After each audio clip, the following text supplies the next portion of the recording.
दोस्तों आज पेशेंट रहस्य में नकाबपोश ये एक और चित्र है। शुरू करते हैं दोस्तों। जंगल का राजा शेर जैसे ही शिकार पर गए, सीतापुर के महाराज कृतवर्मा पर लपका गुर्र। अगले ही पल महाराज की जय और रथ को नदी की ओर ले चलो सारथी, हमें बहुत प्यास लगी है। जी महाराज, जो आज्ञा महाराज। और सारथी ने रथ को नदी की ओर ले जाने वाले रास्ते पर डाल दिया।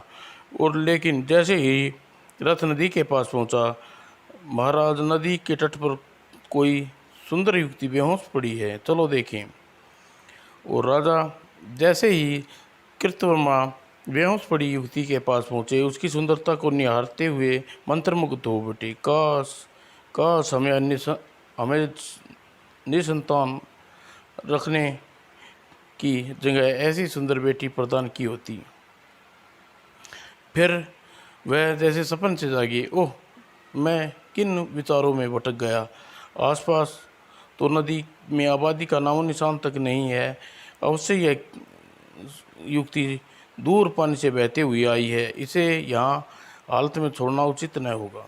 अगले पल इसे उठाकर रथ में लिटा दो और होश आने पर इसे इसके घर पहुंचा दिया जाए। जो आज्ञा महाराज। राजा कृतवर्मा सैनिकों के साथ वापस सीतापुर महल की ओर रवाना हो गए। और जब युवती दिखने में तो कोई किसी राजघराने की लगती है, मगर इसके सन्यासियों के वस्त्र पहने हैं। और महाराज राजमहल में पहुंचकर जब युवती को अतिथि गृह में पहुंचा दिया गया और वहाँ राजवैद्य ने उसका उपचार करने लगे। थोड़ी देर बाद, ओह, मैं कहाँ हूँ। चिंता ना करो बेटी, तुम सुरक्षित जगह पर हो। जैसे, लेकिन तुम कौन हो और तुम्हारा परिचय क्या है। युवती हड़बड़ाई। युवती स्वयं ही हड़बड़ाई। मैं कौन हूँ और मेरा परिचय क्या है। और फिर वह इसी प्रश्न के चक्कर में उलझ कर रह गई। मैं कौन हूँ और मेरा परिचय क्या है। उसका दिमाग घूमने लगा। मैं कौन हूँ, कौन हूँ, कौन हूँ। उफ, मैं नहीं जानती मैं कौन हूँ। मुझे बताइए मैं कौन हूँ। सुबक सुबक सुबक। मैं नहीं जानती मैं कौन हूँ। महाराज, लगता है नदी में गिरने से इसकी समरण शक्ति खो गई है। इसकी समरण शक्ति वापस नहीं आ सकती राजवैद्य। जैसे यह पिछली किसी घटना को अंतर्गत नदी में गिरी होगी, वैसे फिर से दोबारा गिरने पर ऐसा हो सकता है महाराज। थोड़ी देर बाद राजवैद्य वहाँ से चले गई। चिंता मत करो बेटी, हम तुम्हारे माता पिता का पता लगाएंगे, शीघ्र तुम्हें उनके पास पहुँचा देंगे। ओह रानी माँ, आप कितनी अच्छी हैं। इसका क्या संबंध है, इसका संबोधन कितना प्रिय लगा। और जल्द ही वह व्यक्ति के माता पिता का पता लगाने की कोशिश जारी की है। और महाराज इस युक्ति के काफ़ी चित्र तैयार हो गए हैं। ठीक है, इन चित्रों को सैनिकों को दे दो ताकि गांव-गांव जाकर इस युक्ति के माता पिता का पता लगा सकें। नहीं भाई, हम इस युक्ति के बारे में नहीं जानते। फिर इसके बारे में कुछ नहीं पता। और कुछ दिन बाद महाराज उस युक्ति के माता पिता अवश्य किसी रक्षक तथा का पता नहीं चल सका। ओह, तब तो यह अनाथ हो गया, यह तो अन्याय हो गया। फिर अब क्या करें महाराज। सरस्वती, हमने उसे अपनी बेटी बनाने का इरादा किया है। आपने तो मेरे मन की बात ही छीन ली महाराज। और फिर एक दिन शुभ अवसर देखकर हम आज से इस बच्ची को अपनी बेटी स्वीकार करते हैं। तत्पश्चात, लेकिन महाराज, हम अपनी रूपवती राजकुमारी का नाम क्या रखेंगे। तारा, रूप तारा कैसा रहेगा रानी। बहुत सुंदर महाराज। क्यों रूप तारा। ओह रानी माँ। और इसके साथ ही कई दिनों पर महाराज कृतज्ञ की आज्ञा से अचित रामदेव रूपतारा के को शस्त्र विद्या सिखानी और रूपतारा ज्ञान से समझने उसे अपना ज्ञान अधूरा लगने लगा। महाराज, रूपतारा से स्वयं ज्ञान का भंडार है, मैं इसे क्या विद्या सिखाऊंगा। ओह रूपतारा, तुमने बताया नहीं कि तुम शस्त्र विद्या में पारंगत हो। यह तो मैं स्वयं भी नहीं जानती थी पिताश्री। न जाने क्यों आचार्य ने यह प्रश्न पूछने पर मुझे लगा कि यह सब कुछ मेरे लिए जाना हुआ है। और कुंत वर्मा को बुलाने पर जब गुरु बल्लभाचार्य ने अस्त्र शस्त्र विद्या सिखाने आए। अस्त्र विद्या का पहला पाठ है बेटी कि अपनी निगाहें दुश्मन के जमाए रखो और पहले अपने बचाव करते हुए उस पर वार करो, लो बचो। कहते हुए बल्लभाचार्य ने अपने तलवार को रूपतारा पर वार किया, मगर अगले ही पल आचार्य से फैल गई टन। ओह खचाक। दूसरे चरण, अपनी तलवार उठाइए गुरुदेव। अरे मुझे गुरु मत कहो बेटी, मुझे तो स्वयं तुमसे सीखना पड़ेगा। लेकिन हमारी बेटी को सब कुछ सिखाइए, कुछ तो सिखाइए महाराज। वह कैसी विलक्षण प्रतिभा है रूपतारा की, यह प्रत्येक विद्या की धनी है। रूपतारा को अवश्य किसी राजघराने की वीरांगना है। मुझे रूपतारा को जैसे कुछ सिखाने को कहकर शर्मिंदा मत किए महाराज। फिर इजाज़त लेकर बल्लभाचार्य चले गए। उसी रात राजा कुंतवर्मा अपने शयन कक्ष में। महारानी, भगवान ने रूपतारा ने हमें ऐसी बेटी नहीं बेटा दिया है जो हर प्रतिभा में संपन्न है। हमें अपने भाग्य पर गर्व होना चाहिए महाराज। इसी समय दूसरी ओर, गुप्तचर महाराज, जाकर कह दो कि इस पूर्णिमा रात को सीतापुर पर आक्रमण कर दो, हम उसे कर दें, हम उसके साथ हैं। जोग्य महाराज। गुप्तचर बाहर आकर घोड़े पर सवार होकर चल दिया। और फिर गुप्तचर जैसे ही सीतापुर में रेखा में प्रवेश किया और और फिर खच, और गुप्तचर ने उठना चाहा, मगर रुक जाओ वरना तुम्हारी तलवार तुम्हारे सीने के आर पार होगी नहीं। दप। अपनी जान की खैर चाहती हो तो बताओ तुम कौन हो और हमारे आधी रात को समय सेनापति के पास किस लिए आए हो। कुछ नहीं जानता, मुझे जाने दो। मैं तो तुम जानना चाहते हो तो ठीक है, बताओ। तो तुम जाना चाहते हो तो जाओ। और गुप्तचर जाने को मुड़ा था। हाय तड़ाक। अब भी तुम्हें सही उत्तर का नहीं दिया तो तुम्हारी गर्दन काटने के तनिक भी संकोच नहीं होगा, क्योंकि देश के दुश्मनों के लिए मेरे दिल में रहम नाम की कोई चीज़ नहीं है। अब बताता हूँ, बोल कौन हो तुम। बताता हूँ, मैं पड़ोसी राजा विराटनगर का गुप्तचर हूँ। सेनापति कैक सिंह के आदेश लेकर महाराज शत्रुपाल सिंह के पास जा रहा था। इससे साथ ही गुप्तचर ने साये को सारी बात सच बता दी। सारी बात सुन। तुम जानते हो कि इस राज्य की गुप्तचरी करना की क्या सजा है। नहीं, मैं मरना नहीं चाहता, मुझे जाने दीजिए। केवल एक शर्त पर तुम्हें छोड़ सकता हूँ। मुझे तुम्हारी हर शर्त मंजूर है। नहीं, पहले सुन लो। तुम्हें अपने महाराज तथा केरो सिंह से हमारे मिलने की बात नहीं कहोगे। बोलो से पहले तो सुन तो लो। तुम अपने महाराज से अथवा केरो सिंह से हमारे मिलने की बात नहीं कहोगे। बोलो मंजूर है। मंजूर है, ठीक है, जाओ। और इतना सुनते गुप्तचर की जान में जान आई। वह तुरंत ही घोड़े पर सवार होकर वहाँ से चल दिया। शुक्र है जान बची। गुप्तचर के जाने के बाद वह साया अपने घोड़े पर सवार होकर एक और चल पड़ा। मस्तिष्क में केवल एक ही सवाल दौड़ रहा था, सीतापुर की रक्षा कैसे की जाए। और ठीक पूर्णिमा की रात को राजा शत्रुपाल अपने सैनिकों के साथ सीतापुर की ओर चल पड़े। लेकिन उसे क्या पता था सुरमा नदी के तट पर कृतवर्मा अपनी सेना के साथ खड़ी हैं। आह, गई विराट नगर की सेना। ओह, आक्रमण, मारो काटो, साए साए, धड़ाक धड़ाक, चट चट कट कट, मार दिए, काट दिए। और युद्ध भूमि में नकापोस विराट नगर की सेना पर कुछ खास ही कहर बरपा रहा था। साए दाएं, खच खच और तड़ाक तड़ाक खच। तभी उसकी नज़र कृतवर्मा की ओर बढ़ते शत्रुपाल पर पड़ी। ओह, शत्रुपाल महाराज की ओर बढ़ रहा है। आह, और अगले ही पल वह शत्रुओं के संहार करता हुआ और बढ़ा। और खचाक खचाक।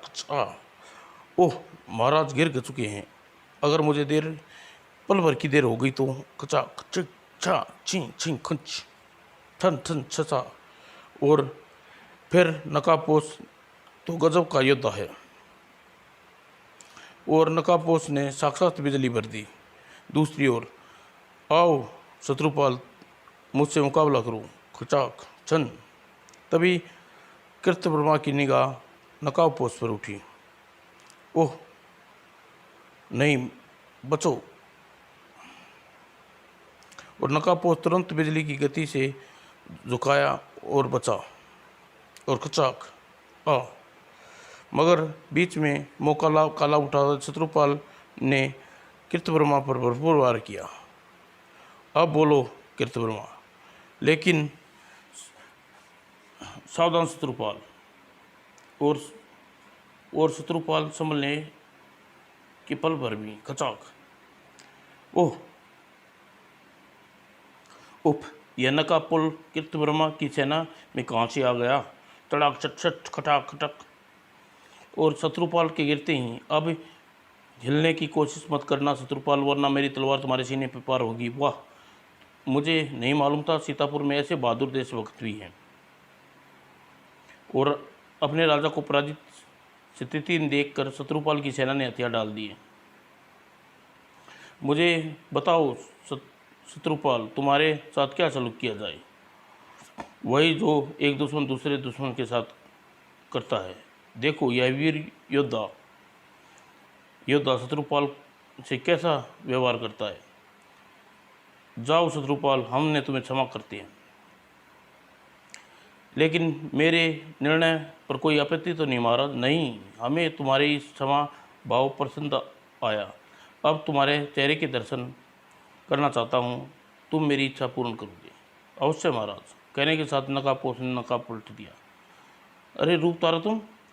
हाँ पिताजी, मुझे इस रूप में इसलिए धारण करना पड़ा क्योंकि रूप तारा से सारा किस्सा महाराज को कृतवर्मा को सुना दिया। पूरी बात सुनने के बाद, वाह, तभी तुमने भी सेनापति कौरव सिंह को बंदी बनाकर यहाँ पहुँचने के लिए कहा था। तुम धन्य हो बेटी। आपकी बेटी रूपतारा ने मुझे क्षमा कर के नई जिंदगी दी है। यह शिक्षा भी दी है महाराज, योद्धाओं को राजा क्षमाशील होना चाहिए, इस षड्यंत्रकारी नहीं। इसलिए मैं आपसे क्षमा चाहता हूँ। अब हम दोस्त हैं शत्रुपाल, दोस्ती में क्षमा नहीं मांगी जाती। और फिर दोनों सेनाएं अपने अपने राज्य की लौट गई। और वापसी में सेनापति को आदेश याद है ना सुंदर? हाँ मानो सुख, मगर हम वह काम रात को करेंगे। वो चलते हुए रात गिराई और महाराज कृतवर्मा रुकने का आदेश दिया। रात में हम यहीं आराम करेंगे, खेमे गाड़ दिए जाएंगे। जो आज्ञा महाराज। सैनिकों ने तुरंत आदेश का पालन किया और सिर दी खेमे गाड़ दिए गए और राजकुमारी की संतराम रूपतारा अपने खेमे में प्रविष्ट हो गई। और सारा दिन युद्ध में व्यस्त रहने के कारण राजकुमारी जल्दी नींद की आगे इसमें होगी। कुछ देर बाद खर्र, और अगले ही पल बेहोश रूपतारा को उठाकर दोनों खेमे से बाहर निकले और नदी की ओर जाने वाले रास्ते की ओर बढ़ गए। फिर छचाक, और पूरे वेग से बहती हुई नदी की धारा में रूपतारा का जिस्म तेजी से अपने साथ बहती ले गई। और अगले सुबह सन्यासी परमानंद स्नान करने के लिए नदी में आए। हर हर गंगे, हर हर ओम नमः शिवाय, ओम नारायण, और अपनी कुटीर की ओर बढ़ गए। उसे कुछ दूर जाने पर आहा, ओह, वस्त्रों में यह युवती राजकुमारी प्रतीत होती है। और उसने पल भर में उसे सीधा किया। यह तो वही देखी है जो तप दिनों में मेरी सेवा किया करती थी। ओम नमः नारायण। और परमानंद रूप तारा को होश में लाने के लिए कोशिश करने लगा। सिर दी, ओह स्वामी जी, आप यहाँ कैसे? तुम यहाँ बेहोश पड़ी थी देवी, और तुम्हें हमने होश में लाया हूँ। रूप तारा को बीती घटना स्मरण होते ही वो अवश्य ही सेनापति ने कौरव के आदमी का काम था।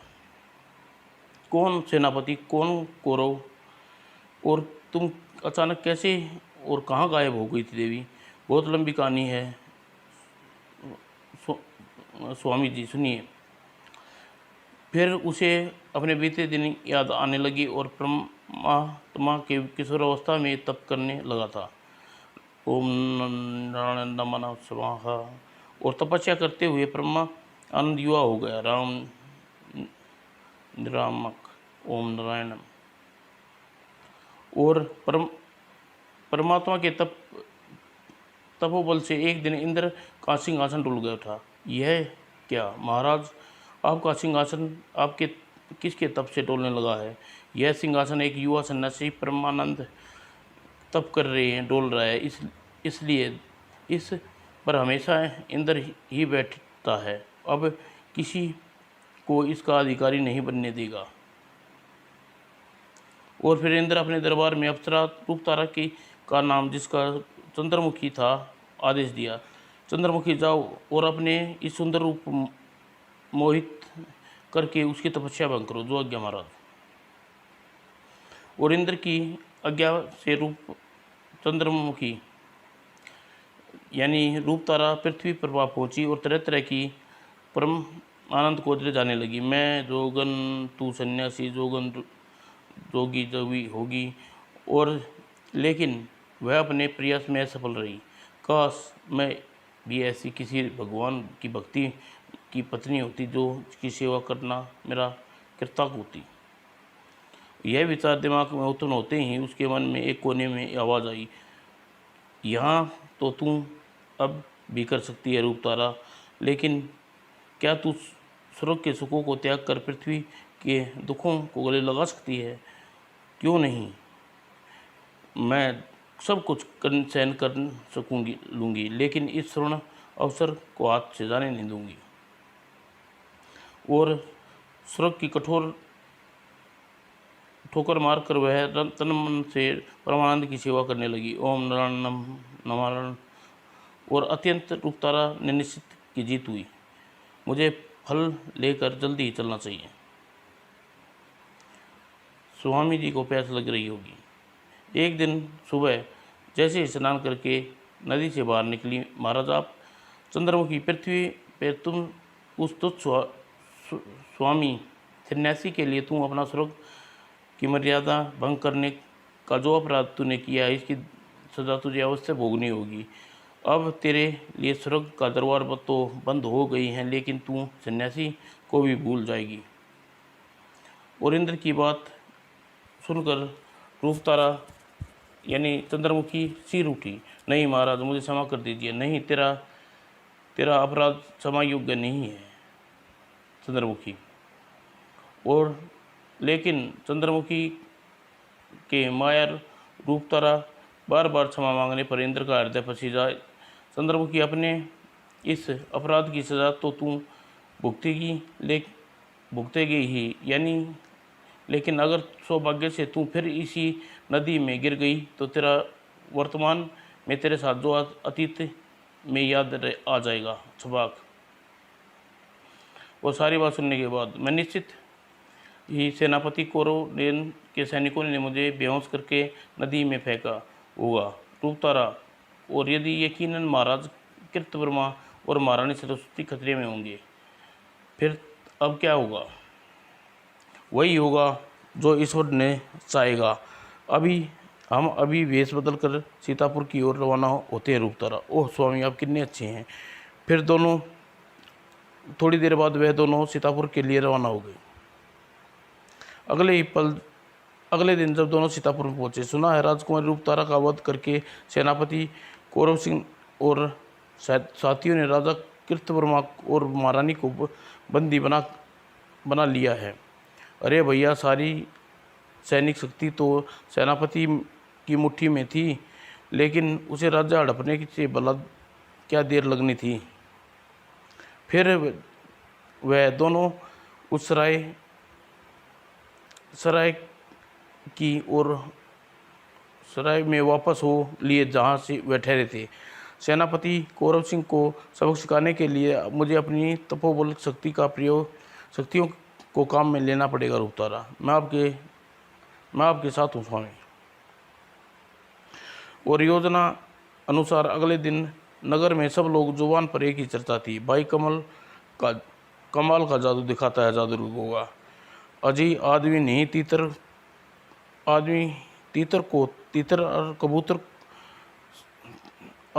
और तीतर से कबूतर बना देता है। अवश्य यह ढोंगी होगा, उसकी गुप्तचरी करनी चाहिए। और एक तमाशा बिन पर भारी भीड़ लगी हुई थी। भाई लल्लू प्रसाद, रात को दूध के साथ क्या खाया था। साहब अंडा। तब तो तुम्हारे पेट में फूट चुका होगा, उससे निकलकर चूजा तुम्हारे मुंह में चूजा मुर्गा बन चुका होगा। तुम्हें क्या मालूम है? नहीं। तभी जादूगर गोगा ने खोपड़ी के इर्द गिर्द हाथ घुमाया और लकड़ी घुमाई। जय काली कलकत्ते वाली छूमंत्र डाली और मेरा कहा न जाए खाली, तू को सब कुछ दिखाने वाली, बना मुर्गा दे भाग दे, बजाओ ताली। कुड़ू नहीं, मुझे इस मुर्गे से बचाओ। हमें तुम्हारे पेट से मुर्गा बाहर निकाल देंगे लल्लू, तू चिंता मत कर। हा ही। जादूगर के जमूरे से ताली बजाने की देर थी। और फिर, अरे अपने मुखमंडल को जरा खोलो लल्लू राम, पर कुछ बोलो न कुछ मत। और उसके मुंह में सचमुच अंदर एक मुर्गा नजर आया। और दूसरे पल जादूगर गोगा ने लल्लू के मुंह में अपना हाथ डाला और जैसे ही उसने पूरा मुर्गा बाहर निकाला, वहाँ लोगों के हाथों की तालियां बजाने बज उठी। तड़क तड़क तड़क तड़क। वाह जादूगर गोगा, मुझे सेनापति को खबर देनी चाहिए। वाह, सचमुच मुंह में से मुर्गा निकाल लाया। थोड़ी देर बाद और कुछ देर बाद कुछ सैनिक वहाँ पहुँचे। चलो, तुम दोनों को महाराज ने बुलाया है। मगर किस लिए सरकार? वहाँ तुम्हारा जादू का खेल देखना चाहते हैं। सैनिकों उनके अपने साथ लेकर चल दिए।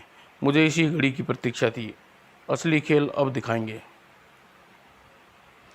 और सिर दी राजमहल में, महाराज को अपना जादू दिखाओ जादूगर, तुम्हें माला माल कर दिया जाएगा।